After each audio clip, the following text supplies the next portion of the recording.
మనసుకి శాంతి కలగడం దేనివల్ల అంటే సరస్వతీ కటాక్షం వల్ల. ఆ సరస్వతి కటాక్షం ఎంత గొప్ప ఐశ్వర్యాన్నైనా ఇస్తుంది. సరస్వతీ కటాక్షం ఇవ్వలేనిది లోకంలో లేదు. ఎందుకని అంటే చాలా మంది తెలియక ఒక మాట అంటారు, సరస్వతీదేవి లక్ష్మీదేవి అత్తాకోడళ్ళు, అందుకని వాళ్ళు ఇద్దరు చోట ఉండరంటారు. అది అర్థం లేని విషయం. మనలా ఉండరు వాళ్ళు ఏమీ. నిజానికి సరస్వతీ కటాక్షం ఉన్నవాడికే లక్ష్మీ కటాక్షం ఉంటుంది. దానికి ప్రత్యక్ష ఉదాహరణ మీరు మరోలా అనుకోకపోతే అహంకారంతో కాదు, నేనే. మీ అందరూ ఇంత ఉన్నవాళ్ళు కింద కూర్చుంటే ఏమీ లేని వండిపోయిన కూర్చోవడం.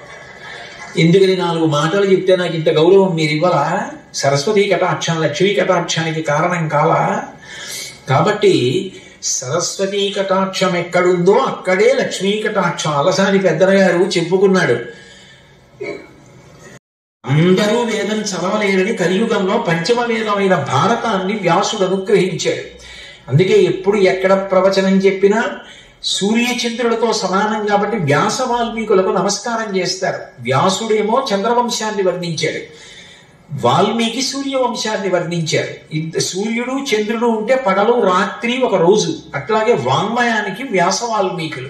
వాళ్ళిద్దరికీ నమస్కారం చేసి ప్రవచనం మొదలుపెట్టి మమ్మలను అనుగ్రహించిన గురువులందరూ కూడా మా యందు కటాక్షమును వర్షించదరుగాక అని అడుగుతారు. అందుకని ఆ తల్లి ఏం చేస్తుంది అంటే అజ్ఞానమును తొలగించడానికి గురుస్వరూపంగా ఈ భూమి మీద తిరుగుతూ ఉంటుంది.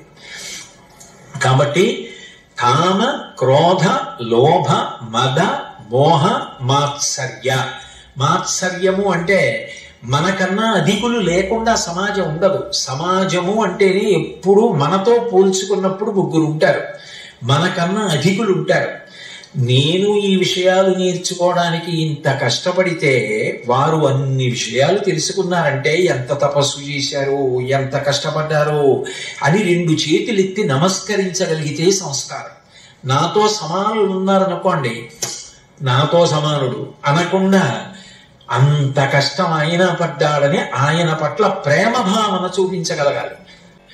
మనకన్నా తక్కువ వారు కనపడ్డారనుకోండి, ఆదరణ, వారు కూడా ఉద్ధరణ పొంది గొప్ప స్థాయికి వెళ్ళాలని ఈశ్వరుణ్ణి ప్రార్థన చేయగలగాలి.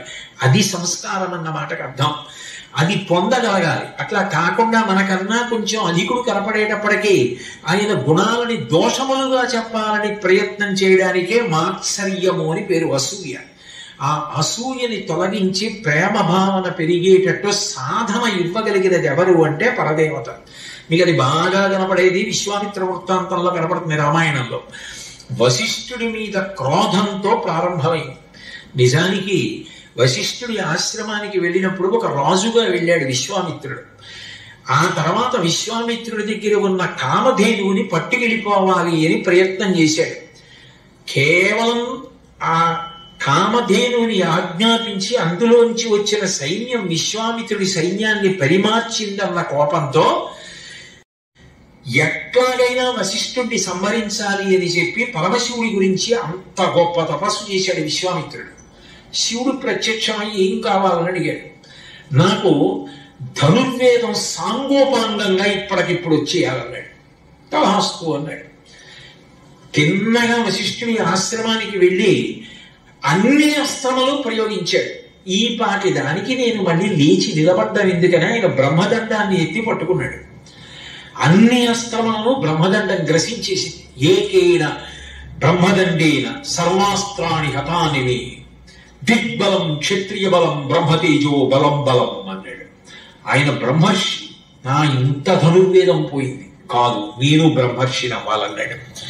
ఇప్పుడు సాధన కింద మారిపోయింది.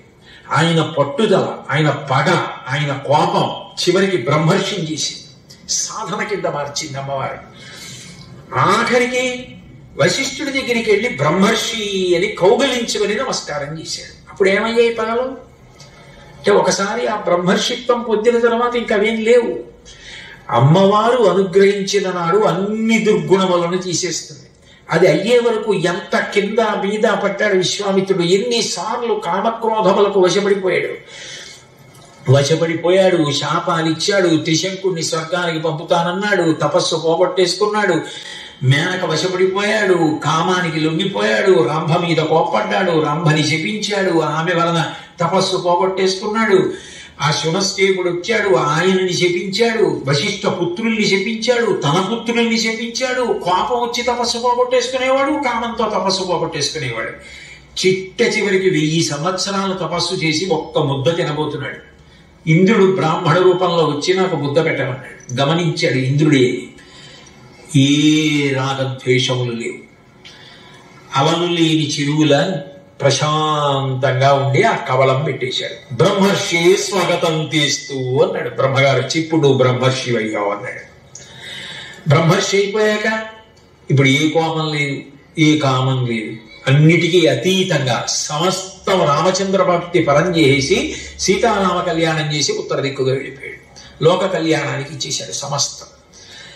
అది మహాత్ముల యొక్క జీవితం, అది పరదేవత సంస్కరించే విధానం.